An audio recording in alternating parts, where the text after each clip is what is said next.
प्रेम पंथ का निर्वाह करना। आशिक मिजाज चाहिए हमें त्यागी बैरागी ज्ञानी विज्ञानी नहीं चाहिए, हमें आशिक मिजाज चाहिए। दिल फेंक दिया बस, बिल्कुल पक्का समझो। पूज्य श्री जीव गोस्वामी जी के पास जब कोई शिष्य बनने जाता तो पूछते थे तुम्हारी आसक्ति कहाँ है, तो कहता है स्त्री में, काम लायक हो हमारे, चलो। तुम्हारी आसक्ति कहाँ? पुत्र में। एक आया 1 लाख स्वर्ण मुद्राएं अर्पित की और कहा मुझे शिष्य बना लो। कहा तुम्हारी आसक्ति कहाँ है? बोले कहीं नहीं। तो बोले काशी जाओ, उठाओ रुपया। यहाँ वृंदावन में तो हमें आशिक मिजाज चाहिए। अगर राग ध्वनि सुनकर मोहा नहीं, रूप देख करके नहीं मोहा, कहीं प्रियता नहीं है, हमारे काम का आदमी नहीं है। हमारे काम का आशिक मिजाज आदमी चाहिए। पक्का समझो, दिल फेंको। हाँ झोंक दिया, अब जो होगा सो देखा जाएगा। ऐसा प्रेमी विचारवान नहीं होता, विचारवान कभी प्रेमी नहीं होता। प्रेम में विचार, शर्त, सौदेबाजी, अनुकूलता ये सब नहीं होती, ये नहीं होती। प्रेम एकाकी, अपनी तरफ से प्यारे को।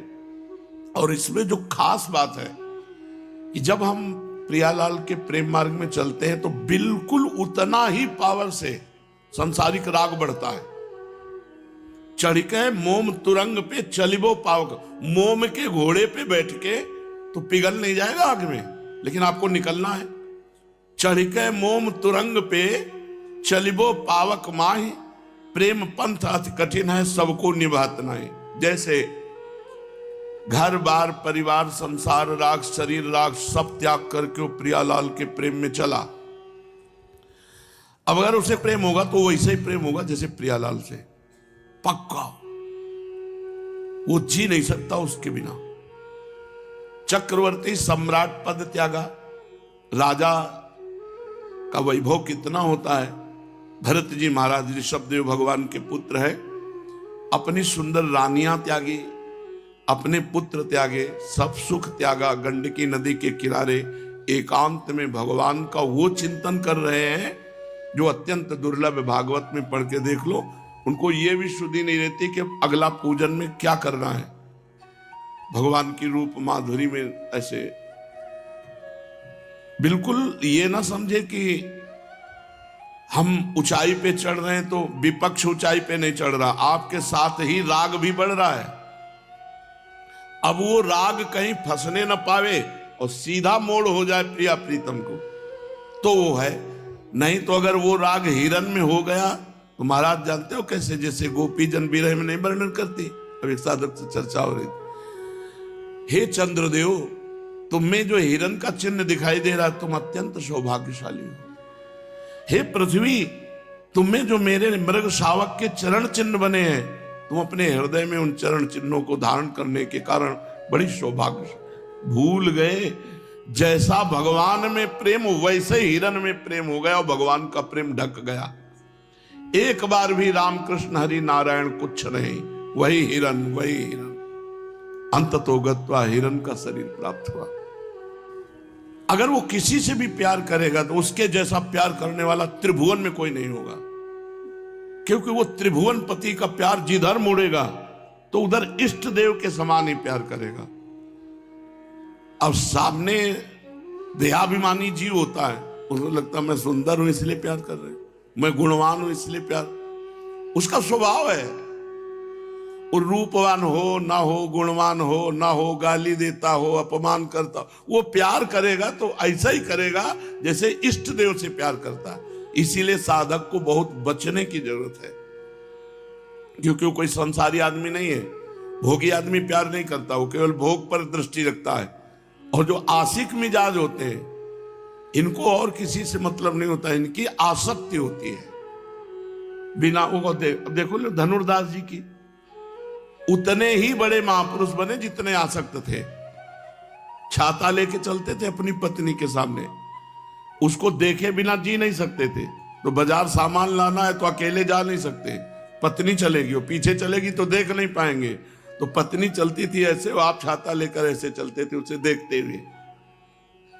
आचार्य चरण के पास सूचना पहुंची तो बोले तो बहुत काम का आदमी, पूरा समिटा हुआ है, पत्नी में आसक्त, बस मोड़ दे देना है हरि की तरफ। तो जाके पूछे तुम भाई बड़ा उपहास हो रहा है तुम्हारा, बाजार में सब देख के लोग हंस रहे, तुम्हें कोई चिंता? बोले कोई परवाह नहीं। तो बोले ऐसे क्यों चल रहे उल्टा छाता लेके? तो उनका मैं जी नहीं सकता इसके रूप के बिना। मतलब कोई प्रेमी हृदय ये बातें जानता है और तो विनोद में ले लिया जाएगा, लेकिन कोई आशिक मिजाज जो वास्तविक प्रेमी है वो जानता मैं जी नहीं सकता।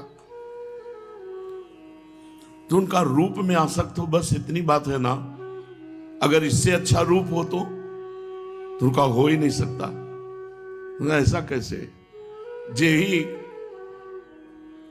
रंगनाथ जी सामने छूट गया छाता, छूट गई पत्नी, और बहुत बड़े महापुरुष हुए भगवान श्री रंगनाथ जी के परम भक्त धनुर्दास जी महाराज उनका नाम हुआ। गोस्वामी जी जगह जगह से अपमान तिरस्कार पाया हुआ हृदय, और जब पत्नी आई रत्नावली जी, अपार प्रेम, पूरा का पूरा भगवत प्रेम उनके ऊपर टूट पड़ा। ब्याह के बाद कभी विदा नहीं किया, कहते थे मैं जी नहीं पाऊंगा। काम भाव नहीं था, प्रेम भाव और काम भाव में अलग। काम भाव में वो अपनी क्रिया की ओर तृप्त हो गया, उदासीन हो गया। प्रेमी केवल आसक्ति की, रोम रोम में उसकी आसक्ति होती है। वो प्रेम बड़ा विचित्र कोटि का होता है। किसी गृह कार्य के लिए गए हुए थे, इतने में उनके पत्नी के भाई आए। गंगा पार ही ससुराल थी, राजापुर गंगा के उस पार, इस पार ससुराल। पत्नी ने कहा वो काम के लिए गए, चलो घर चलते देते लिए, तो जाने नहीं देंगे। जो ही घर आए कहा पत्नी, बोले वो तो मायके गई, शाम के समय था, रात्रि में कैसे कैसे, और छत से आंगन में। तो उनकी पत्नी ने देखा और कहा धिक्कार है तुम्हें, जितना तुम चाम से प्यार करते हो इतना राम से प्यार करते तो महान हो जाते। बस मानो भगवान ने उस वचन से आसक्ति का मोड़ दे दिया। गोस्वामी जी दोबारा लौट के नहीं है, क्योंकि आशिक हृदय है ना, इसको चोट भी बहुत छोटी सी कंकड़ी भी बहुत पहाड़ की तरह लगेगी। प्रारंभ किया, पहली बात तो जो भगवान का आशिक है उसे कोई घसीट नहीं सकता। अगर घसीट ले तो उसे गिरा नहीं सकता, और अगर गिरा भी तो प्रीतम की गोद में होगा। अब उसका पतन नहीं हो सकता, पतन नहीं हो सकता। गोस्वामी जी इतने महान रघुनाथ जी के भक्त और इतने वैराग्यवान, कहीं पूरी जिंदगी में कभी कोई अन्य आसक्ति नहीं देखी गई। एक भरोसो, एक बल, एक आस विश्वास, एक राम घनश्याम हित, चातक तुलसीदास, चातक की तरह भगवान श्री राम से प्रेम किया। तो ये जो आसक्ति हृदय में उत्पन्न होती, बड़ी सुरक्षा की आवश्यकता है, बाढ़ की आवश्यकता है, संत सदगुरुदेव की नजर की आवश्यकता है। नहीं तो आशिक मिजाज वो जहां थोड़ा सा आह्लाद आया वो संसार की तरफ भटक जाएगा। साधक को आनंद के समय उदासीन रहना चाहिए। जब हृदय में भगवदानंद की स्फूर्ति हो रही हो तो उदासीनता होनी चाहिए। बहुत ही सुकोमल हृदय हो जाता है, बहुत ही।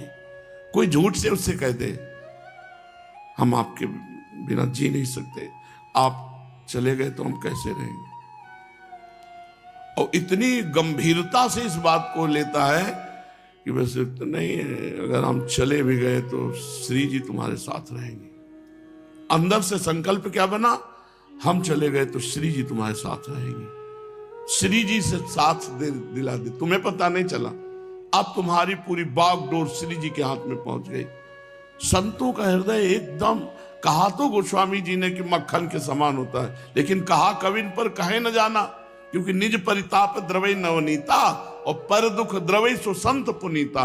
जो दूसरे के दुख को देखकर द्रवित हो जाए वही संत। तो ये जो साधुता का मार्ग है, पूरा निर्वाह करना बहुत कठिन है, क्योंकि पता नहीं जीवन की मोड़ पर कौन आकर के बोल दे कि मैं आपको बहुत प्यार करता हूं, और उसका आशिक मिजाज स्वीकार कर ले कि हाँ ये प्यार करता हूं, मर गया पूरा। क्योंकि वो मोड़ पूरा होगा, अधूरा जीवन रहा नहीं है, अनन्य जीवन रहा है। तो अगर वो एक प्यार करेगा तो पूरा राम जी की तरह अनन्य होके करेगा, जैसे हिरन में भरत जी ने किया, पुरंजन ने पुरंजनी से किया, पूरा मतलब अष्ट प्रहर सेवा पूरी। कोई समझ नहीं सकता, नहीं समझ सकता, नहीं समझ सकता। हो सकता है तुम्हें देख के लगे कि बहुत नीच इंसान है, इस रूप में इतना गिरा हुआ। वो गिरा हुआ नहीं है, वो इतना आसक्त चित्त है कि उसकी महानता को तुम जान ही नहीं सकते हो। एक संत का रिक्शा में बैठा पति पत्नी जा रहे थे, पत्नी की तरफ उसकी और पीछे रिक्शा के लगे। पति धार्मिक प्रवृत्ति का था, वो बिल्कुल ऐसे जैसे बछड़ा गाय के पीछे लगा हो। रिक्शा रुको है, क्या बात है, आप पीछे क्यों दौड़ रहे? तो कुछ नहीं, आप जाइए। बोले आप हमारी पत्नी को देख रहे हैं ना? बोले बस इस रूप ने ऐसा मुझे घसीटा कि बस मुझे यही लग रहा है मैं हर समय देखता रहूं, हर समय देखता रहूं।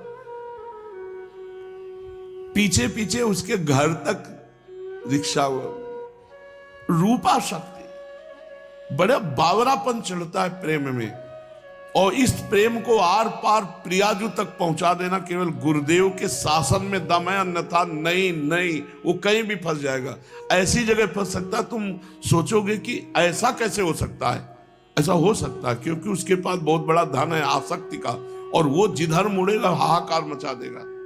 तो इसीलिए कहा चढ़ के मोम तुरंग पे चलिबो पावक माही, प्रेम पंथ अति कठिन है, सबको निबहत आर पार केवल प्रिया।